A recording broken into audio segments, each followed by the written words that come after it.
Okay, so the Mazda CX-90 is coming soon. In this video, we're going to detail everything we know about the vehicle before its unveil in January 31st. So for those who don't know, the CX-90 is basically going to be a bigger replacement to the CX-9, which makes up for the lack of space that the CX-9 had, and it'll also be rear-wheel drive, more premium, and have a couple of very interesting engine options before the release.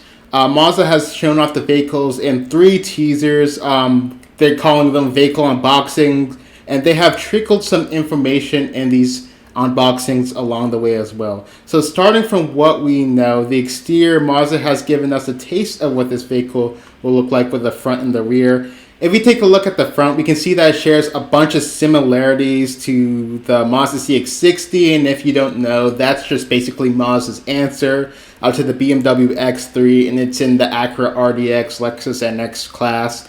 And that basically uses the same rear-wheel drive platform, and it's sold in other markets currently, but it looking like a CX-60 is not a bad thing. We see the similar L-shaped daytime running lights. The grille on the CX-90 is a little more rounded than the CX-60 to my eyes, but you can see the chrome portion extending into the headlight housing. In Mazda's unboxing video, we can also see a black version of the grille, which means that there will likely be a sporty variant similar to the CX-60. The lower portion of the bumper is again very similar to the CX-60, and the fake vent on the side of the bumper is a little more subtle when compared to the CX-60.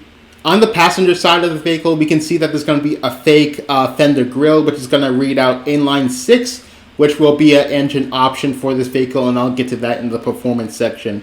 The rear of this vehicle was briefly teased by this guy named Ant Anstead, who's filming the car. I don't know who he is, but he seems to be into soccer and cars and has more than 450,000 followers, so it seems a pretty good guy for Mazda to partner with.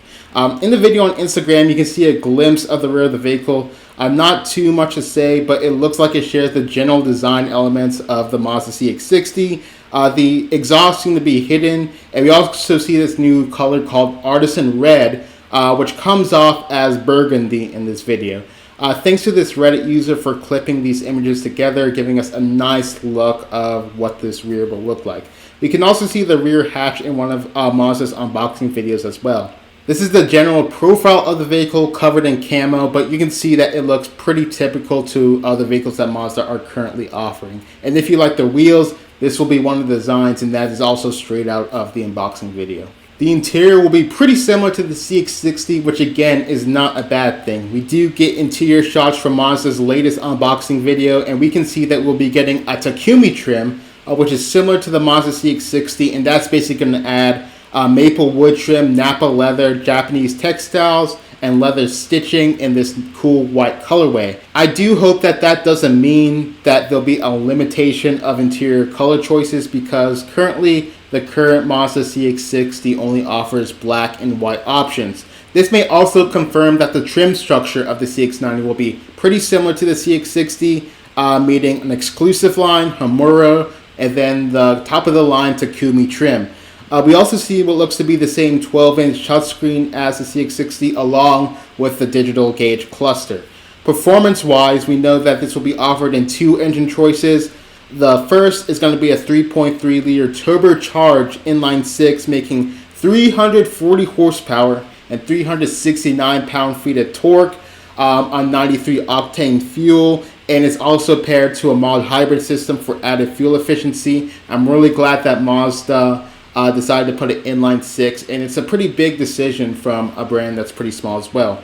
The second powertrain option will be a plug-in hybrid, and I would expect that to be pretty similar to the Mazda CX-60, which we know uses a 2.5-liter 4-cylinder gas engine paired to an electric motor that is also paired to a 17.8 kilowatt-hour lithium-ion battery, and this all combines together for 323 horsepower and 369 pound-feet of torque. Mazda apparently likes 369 pound-feet of torque because that's the same on both the gas and the plug-in hybrid variants. So Mazda claims an electric-only range of 35 miles for the CX-60, so I'd expect this to probably be a little bit less for the CX-90. Maybe this will be changed up a little to offer more electric-only range. They also talk about the transmissions in their unboxing videos, where they say that they eliminated the traditional automatic transmission's torque converter and instead used an electronically controlled clutch pack to make the engine and gearbox just a little more compact. This will also help with quicker shifting because it lets the engine sit a little further back in the transmission tunnel. It also opens some space in the front area to have a more steering angle and a proper sports car suspension. And I'm assuming this will use the same 8-speed automatic from the CX-60. But speaking of suspension, they talk about sports car suspension, meaning that it's probably been tuned for a similar sporty feel that other Mazdas offer. However, if the CX-60 is something to go by, that means they'll offer a double wishbone design in the front and a multi-link independent for the rear. But one thing to note is that the CX-60 suspension is said to be on the firmer side and that it doesn't really soak up those potholes and imperfections that well. And there's also no adaptive suspension for the CX-60, so hopefully that's something that they can change there. Kinematic posture control has also been confirmed, which is basically a technology that was developed for the Mazda Miata, and it basically applies a slight input to the brakes to the inner rear wheel doing high G cornering. So this basically suppresses body roll, it makes the steering more responsive and feel more linear. And slightly stronger braking is used when you accelerate through a corner, giving more of a limited slip differential effect. And we all know that all Mazdas from now on, at least the SUV stuff, will be all-wheel drive, even though this will be rear-wheel drive, so that's something that we know as well. So in conclusion, I can't wait to see what we see on January 31st. I love what I see here, and I'll make an update video for when this is fully revealed. So for now, tell me what you think down below in the comments, right below the like button, and I'll be down there with you responding and stuff like that. And I'll see you guys in the next video. Have a great one. Peace.